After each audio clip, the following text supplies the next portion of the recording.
J'ai ouvert la boîte de Pandore. Un monde où le gaming n'a pas de limite, des performances folles et surtout, tous les jeux, toutes les consoles au même endroit. Là-dedans. Alright, la dernière fois, on s'est penché sur les consoles interdites, modées, qui émulent tout, ce qui permet de jouer à la PS5 partout avec quelque chose comme ça, ou même les plus vieilles consoles. Bon, il y avait des surprises, mais aussi des arnaques, c'était un peu limité. Là, on va sortir du lourd, il y a pas mal de nouveautés. Et je peux vous dire que ça va très loin. Que ce soit une PlayStation 2 portable, native, une Game Boy en bois qui fait tourner tous les jeux récents, ou même un PC en forme de PSP qui coûte une fortune. On a aussi un truc un peu spécial qui doit faire tourner toutes les consoles, on verra si ça marche. La recherche de la pépite continue. J'ai tout réuni pour cette vidéo. Vraiment, au fil des étapes, on va passer toutes les générations de consoles jusqu'à la fin et on verra si ça vaut vraiment le coup.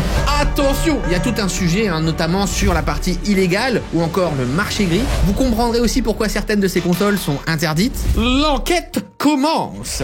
Deuxième attention, je vais vendre certaines de ces consoles pour seulement 1 € et plus encore. Ouais, vous le savez, avec toutes ces vidéos de crash test, d'achat d'objets un petit peu bizarres, je me retrouve avec un stock de malade. Et avec le sponsor Vinted, j'ai une boutique et parfois je vous vends des objets pour seulement 1 €. C'est des trucs qui valent en plus super cher, donc foncez sur le lien en description pour les choper. Que ce soit les consoles de vidéo, les objets un petit peu insolites, vous retrouverez tout sur ma page. Bon, j'imagine que vous connaissez, mais Vinted, c'est l'application qui te permet de vendre ou d'acheter des articles de seconde main. Et surtout, c'est pas que des fringues. Non, me concernant, ce serait pas hyper intéressant. Voilà. C'est pas là où il y a la flamme, quoi. Tu peux y vendre des consoles, des accessoires rétro, des manettes, tout le matos qui traîne chez toi. T'as forcément des trucs qui prennent la poussière. Et plutôt que les laisser traîner, tu peux leur donner une seconde vie en les mettant en ligne sur Vinted. C'est simple, rapide et surtout sans frais pour les vendeurs.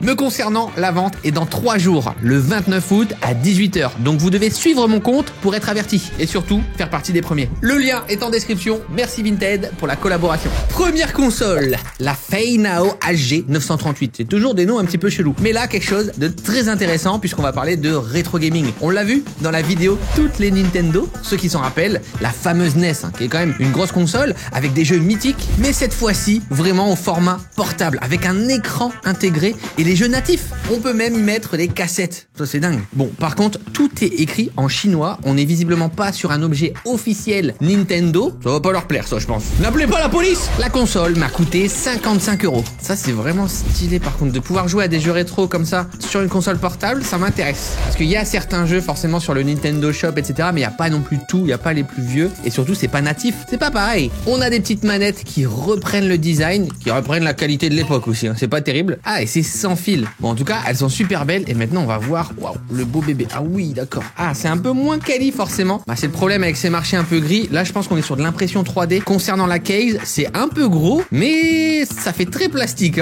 Ah oui, et ici, on peut mettre la fameuse cassette. Ça, c'est quand même dingue. Et voici la Feynao, messieurs, dames. Bon, Feynao, c'est une entreprise qui est spécialisée dans la production de clones de systèmes rétro comme la Sega Mega Drive, la NES ou encore la Super NES depuis 2011. La console, elle est un peu basique. Elle est livrée avec plus de 100 jeux préinstallés et 2 manettes sans fil. Et c'est une des seules consoles portables disponibles sur le marché capable d'émuler presque parfaitement tous les jeux de l'époque. Genre sans bug audio, sans ralentissement ou des problèmes d'affichage. Parce que ça, c'est quelque chose qui revient souvent dans ce genre de console, d'où les arnaques. Parfois, il y a des mauvaises surprises. Et on peut surtout lancer nativement tous les jeux Famicom et NES en version cartouche. En plus, j'ai un vieux jeu ici, c'est Simpson Bart contre les mutants de l'espace. Si quelqu'un connaît ce jeu, vraiment bravo, félicitations. Et par contre, ça doit pas du tout être pratique.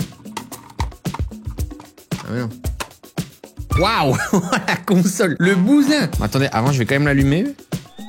Oh ouais. Bon, le menu, il est quand même très sommaire. Là, en l'état, je connais presque aucun jeu. En fait, j'ai l'impression qu'il n'y a aucun jeu à grosse licence. Interstellar! Ah oui, là, c'est rétro, en fait. En fait, j'ai l'impression que c'est que des jeux perdus, vraiment sans licence ou quoi. Parce que ouais, normalement, sur NES, il y a des jeux quand même très stylés. Mario, Megaman, Zelda aussi. Des licences plus connues comme Batman, etc. Là, il n'y a rien. C'est vraiment, j'en connais aucun. Après, je suis pas expert de rétro gaming, je vous l'avoue. C'est des jeux témous, ça. Waouh, c'est quoi ce truc? Ah non. J'ai pas envie de jouer à ça, moi. Et malgré ça, niveau légalité, c'est quand même très limite, hein, parce qu'elle permet d'émuler des jeux Nintendo sans autorisation. Alors bon, visiblement, je ne connais pas tous ces jeux, et c'est là tout le flou qu'il va y avoir avec cette console. Parce que s'il y avait eu des Mario, des Zelda, des Batman, etc., là, c'est full illégal, hein, parce que c'est protégé par le droit d'auteur. Donc si ces jeux sont issus d'un studio ou d'un éditeur qui a fermé ses portes, bon, bah du coup, ça passe. Le problème, néanmoins, c'est que malgré tout, ce genre de console, si c'est chopé à la douane, bah ça ne passe pas, hein. Vraiment, ça ne peut pas rentrer sur le territoire. Surtout qu'on achète ça souvent sur les plateformes un petit peu bancales comme AliExpress, etc. Écoutez, je vais mettre le jeu Simpson là, on va voir ce que ça fait. Du coup, je mets ça. Quand je bouge la cartouche, en plus, il y a des mouvements sur l'écran. Oh waouh! Eh bah ouais, et au moindre mouvement, ça crache. Et c'est que le début des problèmes. En fait, nous, en Europe, on a eu la NES. Mais de base, la console, c'est la Famicom. Ouais, ça devient technique. Du coup, le jeu, il est pas super adapté. En fait, pire que ça, il me faut un adaptateur pour faire tourner les cartouches qu'on a en Europe, puisque cette console, c'est plutôt celle qu'on va retrouver au Japon. C'est un enfer! Ah ouais, mais ça tient pas du tout. C'est bancal, cette histoire. Ah ouais, mais ça tient... ça tient même pas. Au moindre mouvement, c'est mort, hein. Peut-être que si je l'allonge comme ça... Ça marche bien. L'autonomie est assez folle, hein, annoncée à 8 heures. D'après des tests, on peut même aller jusqu'à 12 heures. Bon, faut dire que les jeux sont pas très gourmands. Les manettes sans fil permettent de jouer sur un écran splitté n'importe où, donc ça c'est quand même très cool. Bon, néanmoins, l'écran c'est une vieille technologie LCD, c'est pas terrible et la résolution elle est un peu faible. Surtout, on ne peut pas installer nos propres jeux. C'est vraiment bloqué avec la liste là qu'on nous a donnée, donc c'est ultra limité. Bon, ça marche pas là, hein. Bah, il est bloqué maintenant. Ouais. Ah. Oh. Bon bah, je vais jouer à Fruitry. Merci, mais non merci. Console suivante. Le retour d'Ambernic. Elle a l'air tellement petite, la RG Nano. Elle est toute petite. Alors, on monte en termes de génération, puisqu'ici, on pourrait jouer à des jeux jusqu'à la PS1. Et ça, clairement, pouvoir jouer à des jeux PS1 sur une console aussi petite, ça m'intéresse. Attends, mais elle est vraiment minuscule. Ah oui, non, d'accord. J'y crois pas une seconde. Mais what, c'est un porte-clés, le truc. Ah oui, je pensais pas qu'elle était si petite. Oh, elle est belle, en métal et tout. Mais injouable, frère. À quoi tu veux jouer à ça? On est sur du 7 cm sur 4 cm. C'est plus petit qu'un chargeur de téléphone. Tout ça pour seulement 45 €. Mais voilà, avec cette taille et ce prix, est-ce que les jeux vont vraiment tourner? J'ai peur. Bon, il y a quand même du bon matériel, c'est assez impressionnant parce qu'on a une puce ARM Cortex A7 de 1,2 GHz et 64 MB de RAM. C'est un peu comme la première Xbox et la PSP. On a une batterie de 1050 mAh qui offre à peu près 2-3 heures d'autonomie, qui est quand même énorme pour cette taille. Ça tourne sur Linux avec plus de 20 consoles différentes accessibles. Oh, je l'ai allumé. Regardez-moi cette taille, j'ai pas d'énormes mains. Donc là, je peux choisir n'importe quelle console, c'est dinguerie. PlayStation, Game Boy, Nintendo, Super Nintendo, Game Gear, Master System, PC Engine, Atari Linux. Bah, je vais tester PlayStation. Medal of Honor, mais quoi? Tekken, Resident Evil, Crash Bandicoot. Mais attends, il y a combien de jeux? Il y a vraiment beaucoup d'excellents jeux, hein. Bah, on va tester peut-être le plus gourmand, Medal of Honor. Si ça passe, c'est juste une dinguerie. Ça tourne parfaitement. Mais quoi? Mais what? Il est pas mort. Merde. Oh, le gameplay est Bon, en soi ici, il n'y a rien d'illégal. Parce que la console, on l'a reçue avec aucun jeu ni émulateur d'installer. Mais bon, sans ça, la console, elle sert à rien. Il y a littéralement rien, en fait, dessus. C'est un peu comme l'épisode 1. En fait, c'est ce qu'on en fait maintenant qui rend la légalité de la nano discutable. Parce qu'une fois que tu installes des jeux, c'est là où tu risques d'enfreindre un certain nombre de lois sur la propriété intellectuelle qui dépendent de la façon dont on s'y prend. Parce que les télécharger sans avoir la version originale, bah, c'est illégal. Et c'est que le début des galères. Parce que ouais, malheureusement, quand on achète ce genre de console, il faut s'y connaître un minimum. Moi, heureusement, j'ai une équipe derrière qui m'aide à préparer toutes les consoles, toutes les vidéos, etc. Mais il faut savoir qu'on a reçu la RG Nano avec l'OS corrompu. C'est-à-dire vraiment ce qu'il a fait tourner, ça marchait pas. Il n'était pas du tout setup ni à jour et il a fallu plusieurs heures pour réinstaller toutes les dépendances de Linux, mais aussi chaque émulateur de jeu. Donc, faut vraiment avoir des connaissances en émulation. Je vais tester un jeu plus gourmand, plus récent, genre Tekken 3. Il y a très peu de chances que ça marche. Oh. Oh. Ah non! Aïe aïe aïe, c'est tellement dommage, ça marche pas. Et du coup, forcément, bah y a pas que Tekken 3 hein, qui ne passe pas. Plein d'autres jeux comme Tony Hawk's, d'autres qui prennent un peu sur le CPU, bah en fait, ça passe pas. La console, elle lag, elle chauffe. Donc même pas la peine d'imaginer lancer des générations suivantes. La Wii, la GameCube, la PSP ou encore la sainte PS2, c'est mort pour la Nano. Écoutez, je suis quand même curieux d'avoir votre avis sur ce genre de console. Vous pensez que c'est intéressant, que c'est utile ou pas? Ouais, je me dis si tu pars en vacances à la plage, tu fais une petite game, bon. On passe à la génération suivante. Regardez-moi ce bousin. Oh, une PlayStation 2 portable, le rêve de tout gamer. Ah par contre elle est épaisse hein, c'est un sacré morceau. La PS2 V7. Bon déjà directement ce qui me frappe, ce qui est un peu dommage hein, c'est que c'est full impression 3D. Donc en termes de qualité, prise en main etc, je trouve que c'est pas terrible. Notamment les gâchettes elles sont horribles. Regarde c'est le vieux morceau de plastique là d'impression. Mais bon franchement on est sur quelque chose d'unique en son genre. Un peu similaire à la NGC 900 pour ceux qui s'en rappellent dans l'épisode 1, à l'exception que celle-ci n'émule aucun jeu. Elle les fait vraiment tourner nativement. Et à son cœur, on a une véritable carte mère de PS2 qui a été complètement désossée, découpée et ressoudée dans un format plus petit afin d'être glissée dans la coque de cette console portable. Le système d'exploitation de la PS2 a quand même été modifié pour lancer des jeux sans avoir besoin de CD. On a des batteries rechargeables et c'est une console qui est fait vraiment à la main, sur commande, sur mesure. Donc là, on a quelque chose de vraiment unique. Ça m'a coûté 460 €. On devrait avoir une autonomie de 2-3 heures et surtout, on a des centaines de jeux mythiques sans s'encombrer de la console, d'une télé, des CD et ça c'est juste incroyable. Je sais pas vous, mais c'est vrai que de plus en plus forcément avec la nostalgie qui s'installe, j'ai de plus en plus envie de jouer à des jeux rétro un peu nativement.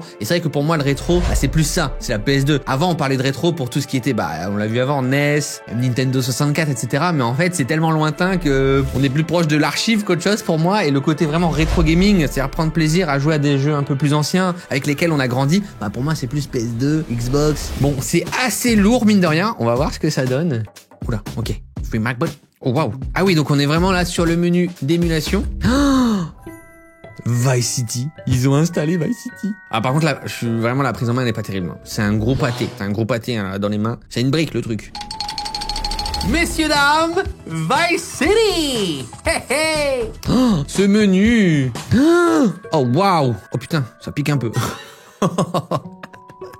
Ah ouais, je me rappelais pas de ce framerate absolument catastrophique. Ouais, c'est pas hyper agréable, je vais pas vous mentir, mais quel plaisir de jouer à ça. Et le deuxième joystick il marche. Oh merde, il y a la police. Ah, ça commence très mal. Je suis de retour à Vice City. Oh, vivement le 6 quand même hein. Merde, c'est quoi les boutons? Oh putain, c'est quoi le frein? Ah, la police. C'est vrai que je me rappelle je sais pas si vous vous rappelez le côté un peu l'image fantôme dans les anciens GTA. C'était un peu terrible. Hein. Faut dire que pour l'époque, technologiquement, c'était tellement une dinguerie. Bon, on le voit déjà à l'écran. La qualité de l'écran est pas folle. Hein. Il y a des petites fuites de lumière. On va avoir un angle de vision limité. On voit les bords. Oh, la police! J'ai tout vu! La police, elle agresse un noir! Raciste! Je vais tout envoyer sur Twitter. Vous êtes morts. Non, racisme. Ah, violence policière! Gilet jaune! Explosion! Il y a un policier derrière moi. Donne-moi ta caisse, connard! Waouh! Ah, le FBI! Il y a tout le monde, ça fait 2 minutes, je suis là! Au secours! Les gars, j'ai joué 3 minutes à Vice City, c'est une catastrophe. Il faut jamais me mettre un GTA dans les mains. Je change de personnalité, tout change. Bon, franchement, c'est super intéressant en l'état, c'est sûr, ça tourne bien et j'ai vraiment la sensation de jouer à la PS2. Juste, il y a la petite claque technologique qui revient. Je vais tester Burnout 3 Takedown pour ceux qui connaissent, mais pitié, refaites un Burnout. Oh, EA Games Character. J'ai pas compris. Eh, ça, c'était une belle époque quand même. Hein. Il y avait vraiment plein de jeux, c'était varié, c'était du plaisir, c'était du kiff. Moi, je pense vraiment, mais je sais pas pourquoi, genre PlayStation, faites une console portable, faites une PSP qui reprend l'ensemble de vos anciens catalogues avec du jeu en ligne, si vous voulez en peer-to-peer. Comme ça, on joue à tous les jeux qu'on voulait de l'époque et on n'en parle plus. Tout le monde va l'acheter. Vous êtes d'accord ou pas? Regarde ce qu'on est obligé de créer. Regarde ce que je fais. Regarde cette console à 500 balles. C'est incroyable, messieurs, dames. Takedown. Ça dégage.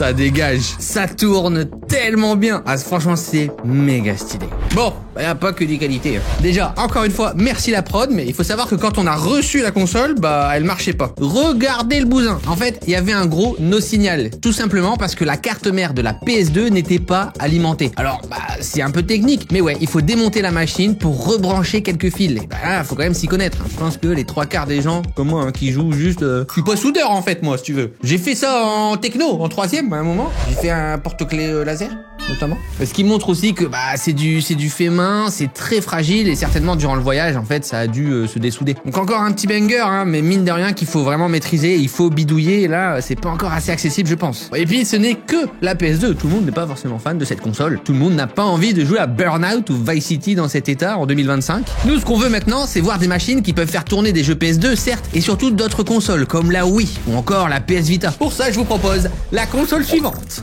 Le retour d'Ambernic, les boss du game, la RG 405V. Il faut juste faire un effort sur les noms, parce que ça va pas du tout. Après, le packaging est très sympa. Elle m'a coûté quand même 150 €, hein, donc j'espère que ça va marcher. Cette fois-ci, quelque chose de bien plus puissant que la Nano, avec en plus des joysticks et un petit twist, puisqu'elle est en bois. Montre-moi ça. Ah, incroyable. Alors attends, c'est pas du bois. Bon, j'avoue, j'étais un petit peu con de croire que c'était du bois quand même. Mais bon, en vrai, on dirait, hein. Je sais pas ce que c'est. Bah, c'est du plastique, mais on dirait un plastique un peu spécial. Contrairement à la Nano, déjà niveau performance, c'est très différent, puisqu'ici on tourne sur Android 12. Ça lui permet non seulement de lancer des émulateurs, mais aussi super intéressant, des jeux du Google Play Store. Et ça, du coup, complètement légalement, on apprécie. Elle est aussi connue pour être une GameCube de poche. Ah oui, on va pouvoir sauter de génération et tester différentes consoles, normalement jusqu'à la PS Vita. On a un écran 4/3 qui s'adapte parfaitement aux jeux de l'époque, 4 Go de RAM, c'est 62% de plus par rapport à la Nano, un capteur gyroscopique à 6 axes, 128 Go de stockage et jusqu'à 9 heures d'autonomie. C'est vrai qu'ils sont vraiment super forts pour les finitions, c'est vraiment ultra quali. Là, par rapport aux consoles d'avant, c'est clair que dans le moule, vraiment du produit, la case, les gâchettes, les joysticks, c'est nickel. C'est vraiment digne des meilleures consoles. Bon, on va tester ça. L'écran, il est pas mal, il a l'air vraiment bien là. Oh, ça vibre. Ambernic. Jeu Ambernic, tu Ambernic, il Ambernic. Nous Ambernicons, vous Amberniquez. Il Ambernic. Ah ouais, écran animé là, wallpaper, kawaii. Donc là, on a les différents émulateurs hein, qu'on a déjà vu. Il y a le Dolphin émulateur, donc Nintendo, Vita 3K, DuckStation, Citra. Oula. Donc c'est tous les émulateurs Game Boy Advance, etc. On va tester un jeu de Wii, pour sauter de petites générations quand même. Pouvoir jouer à des jeux Wii comme ça dans une console de poche serait incroyable. On va tester Super Mario Galaxy 2, sachant que c'est un jeu qui est quand même gourmand. Après, Nintendo est quand même connu pour faire des jeux hyper bien optimisés. Oh, le son, il est naze. Alors c'est ça aussi le problème, il me dit appuie sur A et B, sauf que du coup ce n'est pas une manette de Wii, donc j'ai aucune idée de ce qu'est A et B. Je suis bloqué au menu. Ok, non, j'ai réussi, c'est bon. Oh non, je crois que ça lag. Ça marche pas. Bon, c'est un petit détail, mais malheureusement, il y a un ralentissement. Un ralentissement qui est pas énorme, mais un ralentissement quand même. Bon, c'est vrai que c'était un petit peu gourmand. Il faut savoir que pour émuler forcément les jeux de Wii, il faut parler des Wiimotes. Et c'est ça aussi la difficulté. Parce que les jeux Wii ne sont pas du tout conçus pour être joués sur une console avec des manettes sans gyroscope. Donc rien que pour essayer de faire tourner Mario Galaxy 2, il a fallu installer des patchs, modifier des fichiers .ini, désactiver l'accéléromètre et configurer les touches d'une façon très précise. Et vraiment, encore une fois, je crois que les 3/4 des gens seront incapables de le faire. Mais c'est pas tout. Surprise aussi côté d'Ambernic, en fait, il y a un des 2 joysticks qui ne marchait pas vraiment. On a dû démonter la console, retirer la batterie pour finalement se rendre compte que la fiche électrique qui connecte le joystick à la carte mère n'était tout simplement pas bien branchée. C'est pourtant une des plus grosses boîtes sur ce genre de console, mais ça n'empêche que ça reste un marché un peu gris, pas trop contrôlé, donc forcément les erreurs arrivent vite. Bon, sinon en positif, on a pu tester les générations précédentes qu'on a déjà vues, notamment la PS2 avec Tomb Raider Legend et ça passe nickel. Pareil pour la 3DS avec Mario Kart 7 pour les plus grands fans, ou encore plus facile les jeux de PSP avec Burnout Legends. Ça reste encore très technique quand même, on n'a pas notre petite pépite. Il est temps de passer sur les achats extrêmement chers qui doivent faire tourner n'importe quelle console. Là, je veux rien savoir. Messieurs, dames, console suivante. Là, on arrive sur du très très lourd. Messieurs, dames, la GPT, la GP... non, la GPD. Oh, ok, je m'attendais à quelque chose de beaucoup plus gros. J'y arrive pas à enlever ce truc. J'y arrive pas. Fin de la vidéo. Action speak louder than word. Oh, wow, c'est lourd, mais c'est magnifique. C'est de toute beauté. Ah là, on est vraiment sur des bonnes finitions. On retrouve le fameux design de la PSP, mais surtout... Ok, ça c'est beau. On a carrément un clavier intégré et ça peut faire la différence, hein. Surtout dans l'émulation, dans les possibilités. C'est assez épais mine de rien. On est, messieurs dames, sur la Rolls-Royce des consoles portables. Le luxe ultime. Ça m'a coûté 1600 €. On est littéralement sur un PC de poche. Dans la lignée du Steam Deck ou encore de la ROG Ally, mais dans un format encore plus compact. Donc on va pouvoir jouer à des jeux mais aussi travailler, hein, grâce au clavier. On est sur un écran tactile de 6 pouces. À l'intérieur, un Ryzen i9 HX 370, donc c'est vraiment le nouveau monstre d'AMD pour portable, 32 Go de RAM et un SSD de 2 Tera. On parle ici d'une console qui met à l'amende certaines tours de gaming d'il y a 2 ans et bien plus puissante qu'une Steam Deck, mais qui arrive au coude à coude avec la ROG Ally. Elle est normalement 5 fois plus puissante que la plus puissante de la première vidéo qu'on a fait, la Odin 2. Mais surtout sur cette console, on peut pratiquement tout installer et ça sans galère. Que ce soit dans la compatibilité, dans la puissance, tout est simple, rapide et très bien documenté. Et l'une des grandes différences, c'est qu'elle tourne sous Windows 11 et pas sur Android ou sur Linux. Ça change tout. C'est comme un PC, tu fais ce que tu veux. Donc, je peux même installer juste Steam ou le Epic Launcher. Franchement, elle est un tout petit peu lourde, mais ça va. Ah oui, donc je suis vraiment sur un PC là en fait, incroyable. Ah oui, donc j'ai Steam. Et ce qui est super intéressant et unique, c'est qu'on va tester de jouer à des jeux consoles, parce que ça c'est toujours difficile de faire fonctionner les consoles sur PC, notamment les fameuses Xbox 360 ou encore PS3. Imaginez tous les jeux qu'on peut faire tourner, qu'on n'a toujours pas sur PC, jouer à des jeux de ces générations sur une console qui rentre comme ça dans le sac à dos, ça va être incroyable. On va essayer de lancer Uncharted 3 qui est disponible que sur PS3. Si ça passe, ce serait vraiment une dinguerie. Bon, elle chauffe, hein. Accrochez-vous! Ok, ça fonctionne, tu es dans le menu. La musique! C'est parti.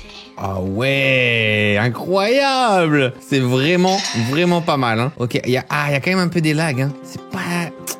Ça mériterait une petite optie. Pouvoir lancer un jeu comme ça sur une console portable, c'est assez ouf, hein, franchement. Au niveau des touches, tout fonctionne parfaitement. Et c'est ça l'avantage de cette console, hein, parce qu'on peut utiliser le fameux RPC CS3, qui est un émulateur qui est en développement depuis près de 10 ans, qui permet de jouer à n'importe quel jeu PS3 sur son PC. C'est vraiment un des trucs les plus compliqués à faire, en tout cas faisable que sur PC, et c'est pour ça que sur les toutes petites consoles qu'on a vues avant, c'est très compliqué de faire tourner cette génération. Bon, j'ai eu l'occasion aussi de tester le premier Killzone sur la première PlayStation 2, et c'est que ça passe nickel. Et là, contrairement aux consoles d'avant, en termes de qualité à l'image, l'écran, la fluidité, c'est parfait. Là, j'ai vraiment envie de jouer à ces vieux jeux.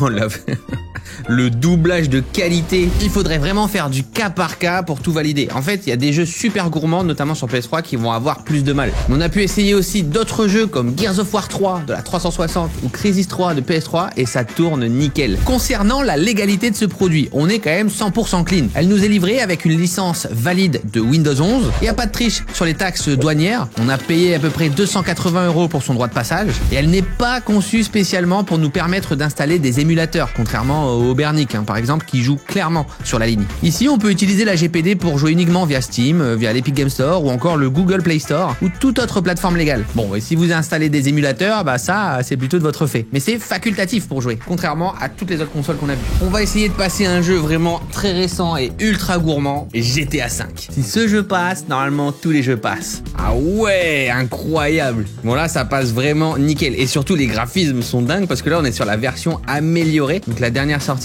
Bon, la console souffle un peu. On va aller dehors pour voir. Alors, je suis choqué vraiment de la qualité, hein. C'est malade.